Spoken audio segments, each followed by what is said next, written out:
Apa itu toksikologi? Toksikologi adalah bidang ilmu yang mempelajari efek bahaya yang dapat ditimbulkan oleh bahan kimia atau zat pada manusia, hewan, dan lingkungan. Toksikologi merupakan bidang multidisiplin yang menggabungkan pengetahuan dari berbagai ilmu, termasuk biologi, kimia, farmakologi, dan kedokteran, untuk memahami dampak buruk zat kimia pada organisme hidup. Pencemaran udara adalah peristiwa masuknya atau tercampurnya polutan unsur-unsur berbahaya ke dalam lapisan udara atmosfer, menyebabkan perubahan susunan atau komposisi normal udara tersebut, sehingga mengakibatkan menurunnya kualitas udara di lingkungan. Tipe dan komposisi. Yang pertama ada polutan udara primer, suatu bahan kimia yang ditambahkan langsung ke udara yang menyebabkan konsentrasinya meningkat dan membahayakan. Yang kedua ada polutan udara sekunder, adalah senyawa kimia berbahaya yang terbentuk di atmosfer melalui reaksi kimia di antara berbagai komponen di udara. Tipe polutan udara terbagi menjadi 10 bagian. Yang pertama yaitu ada karbon oksida, jenis karbon monoksida atau CO, dan karbon dioksida atau CO2. Yang kedua, sulfur oksida, jenis dioksida atau SO2, dan sulfur trioksida atau SO3. Yang ketiga, nitrogen oksida, jenis nitrous oksida atau N2O, nitrogen oksida atau NO, dan nitrogen dioksida atau NO2.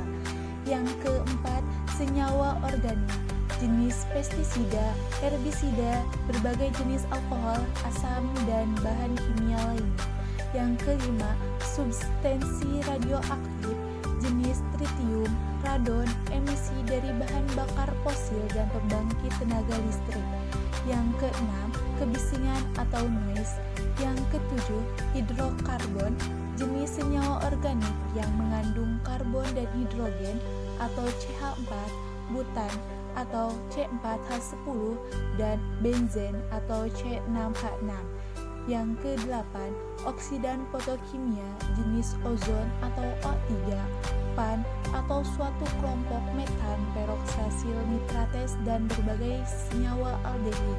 Yang kesembilan, partikulat jenis asap atau smoke, debu, asetos, partikel logam atau timbal, berilium, kadmium, minyak, garam sulfat. Dan yang terakhir yaitu senyawa organik lainnya, jenis asbestos, hidrogen fluorida atau HF, hidrogen sulfida atau H2S, amonia atau NH3, asam sulfat atau H2SO4, dan asam nitrat atau HNO3. Selanjutnya, kita akan membahas mengenai contoh bentuk pencemaran udara. Yang pertama, karena polusi kendaraan, diakibatkan karena gas buang dari kendaraan. Yang kedua, karena pembakaran hutan, dapat menimbulkan asap tebal mengandung gas karbon dan mencemari udara. Dan yang ketiga, gas buang industri, tidak adanya filtrasi pembuangan menyebabkan udara semakin tercemar. Konsep toksisitas. Toksisitas adalah pernyataan kemampuan racun menyebabkan timbulnya gejala keracunan. Toksisitas ditetapkan di laboratorium, umumnya menggunakan hewan coba dengan cara injeksi pemaparan pada kulit atau injeksi inhalasi, GVAG, atau meletakkan bahan dalam air atau udara pada lingkungan hewan coba.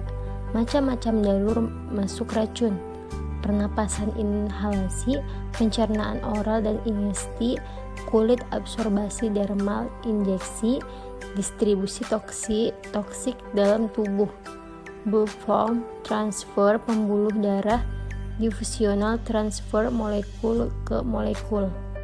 Ukuran toksisitas yang pertama yaitu LD50 dan LC50.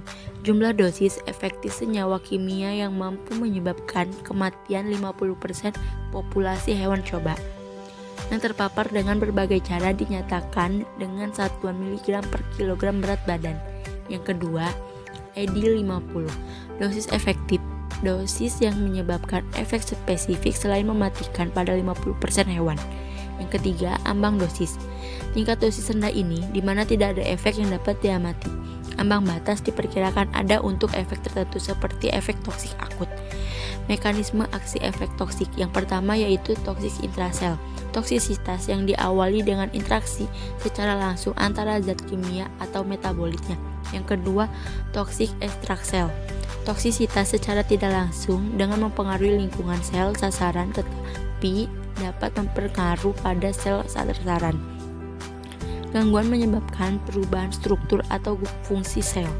Konsep toksisitas. Tingkat toksisitas berdasarkan waktu hingga timbulnya gejala keracunan. Dibagi menjadi 3 bagian. Yang pertama, toksisitas akut. Jika efek timbul segera atau paparan durasi pendek dalam hitungan jam sampai hari setelah terpapar bahan toksik, efek akut dapat reversibel atau dapat dipulihkan. Yang kedua, toksisitas subakut. Jika gejala keracunan baru timbul dalam jangka waktu setelah minggu atau bulan setelah terpapar bahan toksik dalam dosis tunggal. Yang ketiga, toksisitas kronis. Jika akibat keracunan baru timbul setelah terpapar bahan toksik secara berulang-ulang dalam jangka waktu yang panjang atau dalam hitungan tahun, bahkan dekade, efek kronis terjadi setelah terpapar dalam waktu lama, yaitu bulan, tahun, atau dekade, dan bertahan setelah paparan telah berhenti. Dampak dari kontaminan udara di sini terbagi menjadi 4. Yang pertama ada iritasi. Iritasi dapat melalui mata, kulit, dan saluran pernapasan. Yang kedua ada sesak napas, gangguan proses oksigenasi. Yang ketiga ada kehilangan kesadaran, paparan yang dapat menekan susunan saraf pusat. Yang keempat ada keracunan, bahan kimia beracun yang menyebar ke dalam tubuh. Pengendalian pencemaran udara. 1. Sistem peringatan. Pengendalian bahaya yang dikerjakan dengan memberi peringatan, instruksi, sinyal, label yang akan membuat orang siaga akan ada bahaya. 2. Pengendalian administrasi. Ketentuan administrasi yang mengatur pekerja untuk membatasi saat kontaknya dengan aspek bahaya. 3. Pengendalian teknis. Pengendalian yang ditunjuk pada sumber bahaya atau lingkungan yaitu substitusi, isolasi, dan ventilasi keluar. 4. Alat pelindung diri. Seperangkat alat yang dipakai oleh tenaga kerja membuat perlindungan semua atau beberapa badannya pada peluang atau potensi bahaya atau kecelakaan kerja.